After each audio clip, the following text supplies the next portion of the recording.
momento a segunda videoaula sobre globalização, né? Nós estávamos falando da importância que a internet teve, né, para que a comunicação se tornasse realmente global.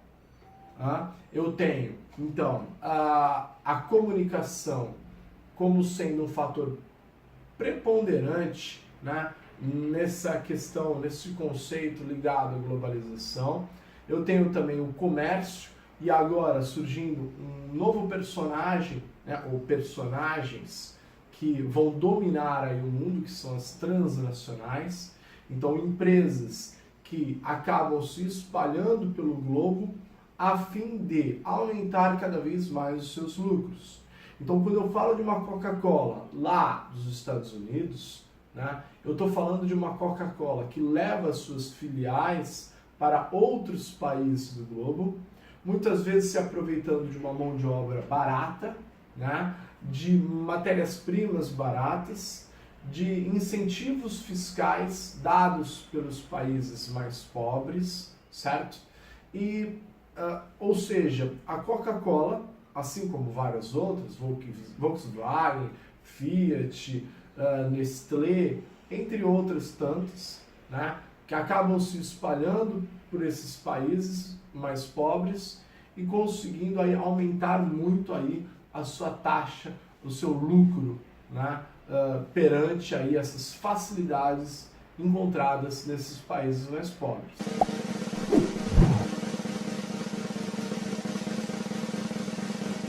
E aí, galera, vamos para mais um momento de descontração. E nesse momento de descontração de hoje, nós vamos para algumas charadas para ver se vocês estão ligados. Vamos lá. A primeira é a seguinte: o que mais pesa no mundo? Não sabem? A balança. A balança que mais pesa no mundo. A segunda é a seguinte: o que aconteceu entre uma briga entre um dentista e uma manicure? Lutaram com unhas e dentes. Essa é muito boa, hein? Ask my accountant about that.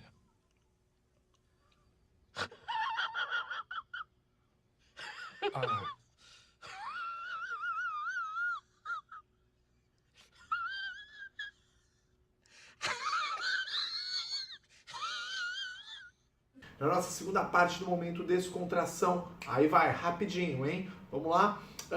Por que a comida foi presa? Porque ela matou a fome. Entenderam? Matou a fome. Ok. Vamos para uma outra. E aonde a comida foi presa? Na cadeia alimentar. Entenderam? Cadeia alimentar, ciências, educação. Tem essa música? Ai, que vergonha.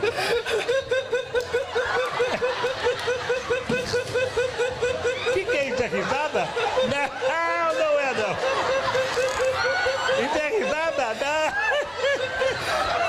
Agora, e para as pessoas dos países mais pobres, como que isso mudou, né? O advento da globalização. Bom, eu tenho aí duas situações. Os países emergentes, eles recebem essas indústrias justamente porque possuem uma mão de obra mais barata, mas o mínimo preparada para trabalhar, né, para construir aí, enfim, para trabalhar nessas transnacionais, né? Aí eu tenho essa mão de obra que agora recebe o salário, querendo ou não, muitas vezes é um salário.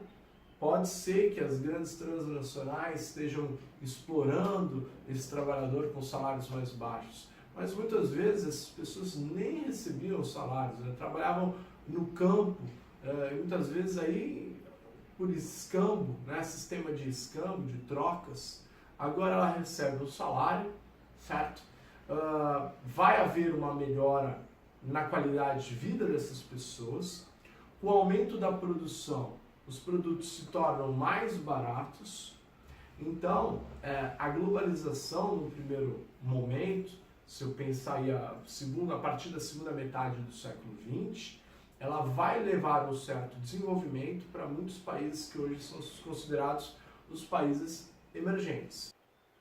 A própria China, né? Hoje, se antes eu tinha uma ideia que a globalização era algo dos países ocidentais, né, que vinham impor a sua vontade, que vinham explorar os países mais pobres, a China hoje é uma das maiores potências no campo econômico, graças ao advento da globalização.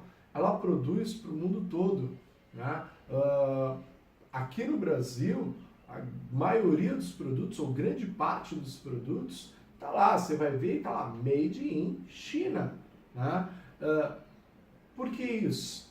Eu tenho uma mão de obra extremamente barata na China, um governo relativamente organizado, sim, que aceitou instalar indústrias de uma economia de mercado, certo? De um sistema capitalista, mesmo a China se colocando politicamente como um país socialista, tá? E aí ela passa a produzir em larga escala. Eu estou falando do país mais populoso do mundo, certo? Então, mão de obra eles têm, e aí agora ela ganha uma força tal, né, que ameaça a supremacia dos Estados Unidos. Tá? Então hoje eu falo de globalização, pelo menos na questão aí no campo econômico, né, a China, um país oriental, já ganha aí uma parte nesse espaço aberto pela globalização invejável, né, por muitos países. O crescimento econômico da China ele se dá já há um bom tempo. Tá? Então, os países emergentes eles passam a vivenciar essa situação, os benefícios da globalização. É óbvio que eu vou ter aspectos negativos nessa situação, porque a partir do momento que os países passam a interagir entre eles, a produzir cada vez mais e fazer do sistema de trocas de mercadorias, né, a dependência desses países também é muito grande. Então, quando uma crise econômica afeta um país, muitas vezes isso aí acaba fazendo aí, surgindo, né, o efeito dominó. Um país cai, o outro cai, o outro cai. Então, a globalização, ela fez com que houvesse uma maior dependência dos países e os riscos também são grandes. Né? No sistema de globalização, eu tenho os personagens principais, aqueles com maior força econômica, né, exercendo a sua influência cultural, exercendo a sua influência econômica, né, e muitas vezes essa influência econômica, essa importância da economia fica acima da importância do bem-estar, da qualidade de vida das pessoas, né, da população mais pobre.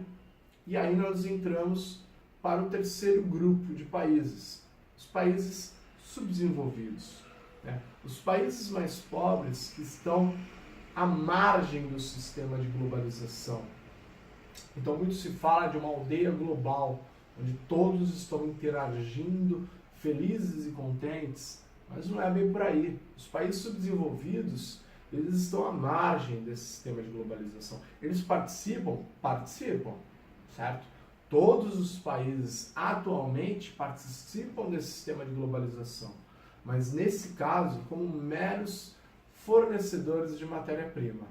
Tá? Eles não vão se beneficiar de uma nova tecnologia de comunicação, ou mesmo da área da medicina, certo? Então, falar que a globalização uniu todos os povos, de certa forma uniu, mas uns se beneficiam mais do que outros. Os subdesenvolvidos, muitas vezes, são meros fornecedores de matéria-prima. Bom, para finalizar nossa videoaula de hoje, né, entendemos que a globalização é um processo natural, né, que vem ocorrendo ao longo da história, acompanhando também os interesses econômicos, né, que muitos países possuem em explorar, em expandir a sua força.